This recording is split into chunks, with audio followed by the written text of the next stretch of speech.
Petlad Gujarat housing બોર્ડના ઘરોમાં પાણી ભરાયા। વરસાદી પાણીનો નિકાલ ન થતા રહીશોનો હલ્લાબોલ। પેટલાદ શહેર સેવા સદન પાછળ આવેલ ગુજરાત હાઉસિંગમાં પાણી ભરાતા સ્થાનિકોએ તંત્ર સામે બાયો ચડાવી।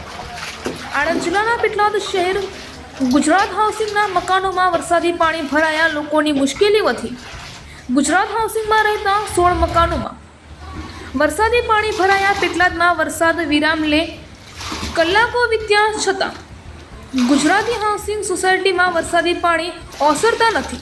સ્થાનિકોનો પેટલાદ પાલિકા તંત્ર પર ગંભીર આક્ષેપ। આડેધડ આયોજન વગર બનાવ્યા રોડ, જેથી અમારો વિસ્તાર નીચાણમાં આવતા વરસાદી પાણી ભરાયા છે। રિપોર્ટર વિપુલ સોલંકી, રિકિન શાહ, પેટલાદ।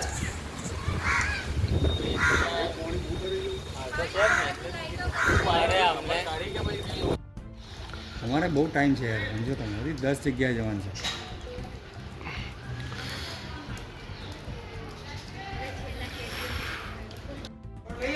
हाँ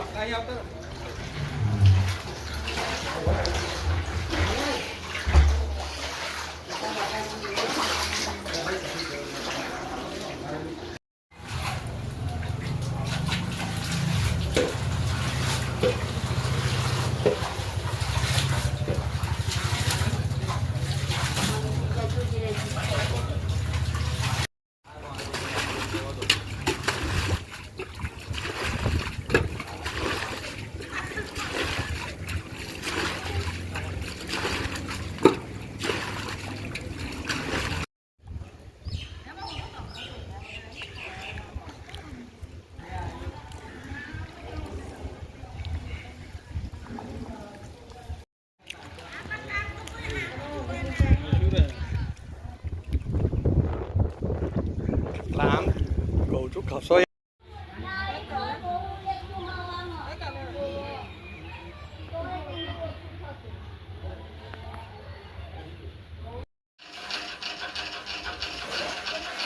નામ હસુમતી ને। હા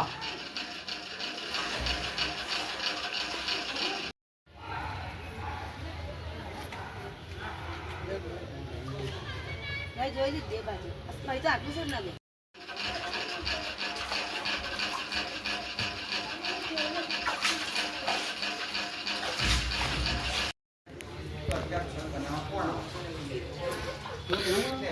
एक मिनट।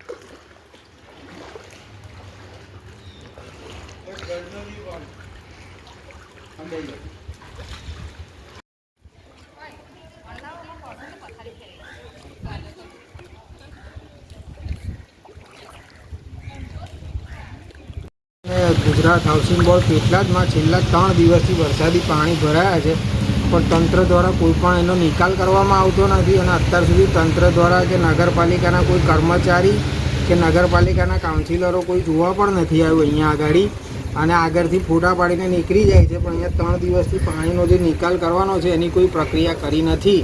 તો નગરપાલિકાને અને તંત્રને એવી નમ્ર અપીલ છે કે તાત્કાલિક ધોરણે આ પાણીનો નિકાલ કરે, જેથી કરીને અમારું જનજીવન થોડું વ્યવસ્થિત થાય છે। હાઉસિંગ બોર્ડમાં અમે રહીએ છીએ, 3 દિવસથી પાણી છે, પણ કોઈ જવાનું એનું જગ્યા જ નથી ને। આગળ રોડ આગળ ઊંચા થઈ ગયા છે, પાછળ નીચા, અહીંયા નીચાણવાળો છે, એટલે ઘરમાં બી પાણી, બહાર બી પાણી, બહારનું ને અંદર 2 લેવલ સરખું જ છે, પણ કોઈ જોવા બી આવ્યું નથી કે કશું નહીં, કોઈ કરવાની એની એ જ નથી ને પાણી જવાની। શું માંગ છે? આ પાણી જાય એ જ અમારી એ છે। કંટાળી ગયા પાણીમાં રહી રહીને, કારણ તો એ થઈ જાય માણસ।